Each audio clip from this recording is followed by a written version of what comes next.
You don't hate social plans. You just feel lighter when they disappear. And there's a reason your brain reacts that way most people never notice.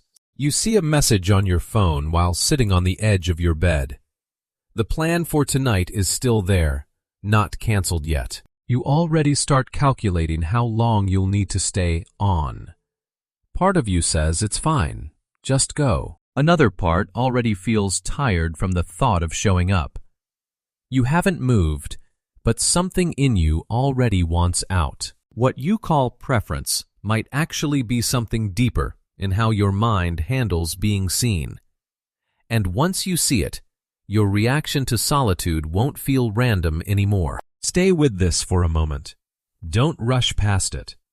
Most people miss this pattern because it feels too normal to question. Because the first clue isn't in psychology. It's in the relief you never talk about, when plans fall through. There's a truth that almost nobody admits out loud. Sometimes, the best part of an invitation is the moment it gets canceled. Picture this.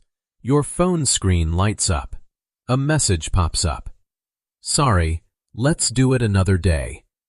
You freeze, staring at the screen for a few seconds. And then, your shoulders finally drop. The entire evening ahead of you suddenly feels lighter. Instant relief. In this moment, your brain isn't celebrating isolation. It's reacting to the removal of a social tax. An emotional effort it was already bracing itself to spend. But this feeling often comes with a hidden cost. You start wondering if something is wrong with you. Because everyone else seems to act so disappointed when plans fall through. A single thought starts to loop in your mind. Why do I feel so much better right now? The truth is, this emotion isn't sadness. It's release. And that sudden wave of relief is pointing to something much deeper than just being an introvert. Here is the part most explanations miss. The fatigue usually starts long before you even get home. Think about a group dinner. Multiple conversations. You laugh when expected. You maintain eye contact. You track every reaction. And you choose your words carefully.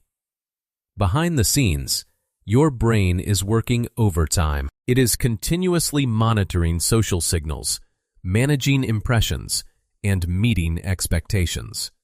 Put simply, it's work. That is why you leave tired, even after a genuinely pleasant evening. You start to wonder, I had a good time, so why am I so exhausted? The truth is, what drains you is often not the people themselves. It is the constant management of yourself around them. You aren't trying to escape people. You are escaping constant adjustment. And that adjustment creates a problem most people never even notice. Notice what happens just a few minutes after you are finally alone. The world gets quieter, but something else becomes louder. The front door closes. Silence replaces conversation. Your phone remains face down. No replies needed. No reactions required. No audience. In this moment, social monitoring drops and internal processing takes over. Solitude removes observation, allowing your attention to return to yourself. Without this recovery space, your mental clarity slowly erodes. A single thought forms. I can finally hear myself think, because peace is often what remains after the performance ends. And this is where most people misunderstand what is actually happening. You don't recharge alone because people drain you. You recharge alone because it is the only place you stop managing yourself. Now comes the uncomfortable part. Not every preference is wisdom. An invitation arrives. You consider going, but you already know you will decline. Not because you can't, because staying home is easier. Comfort wins. Comfort reduces friction.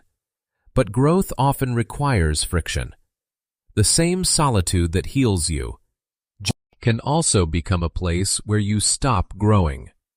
Without you noticing, your world becomes smaller. You think, maybe next time.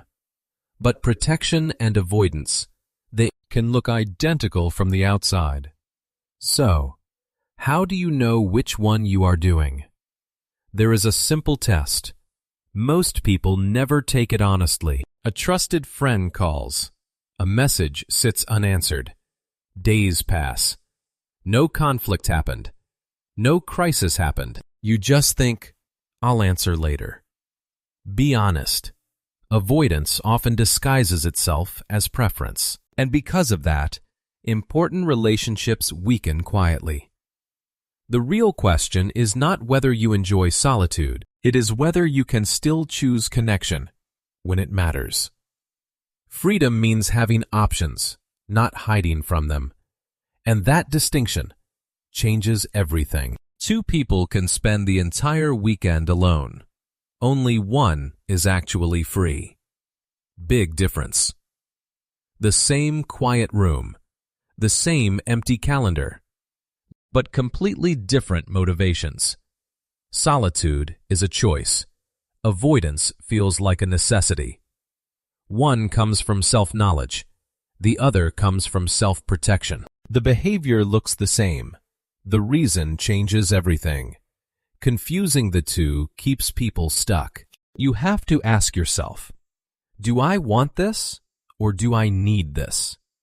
Which brings us to the real reason you guard your alone time. Most people think you are protecting your energy.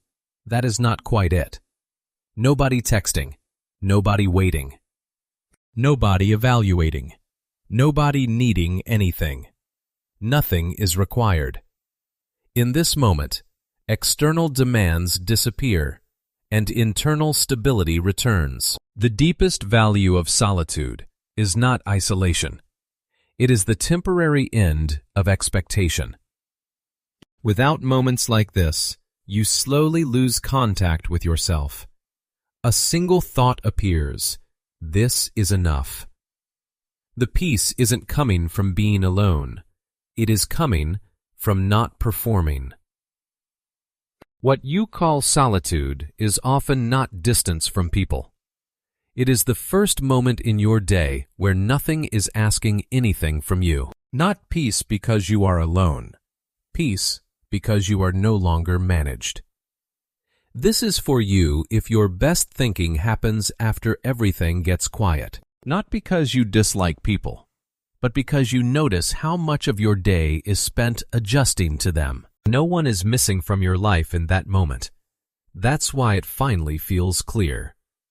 Notice something simple tonight. The exact moment you feel relief after canceling something. What do you actually feel first? Silence or release? If this made something familiar feel a bit more visible, you can stay here. There's more on how your mind behaves when no one is watching it. Some people don't need less life. They just need parts of it to stop asking for performance.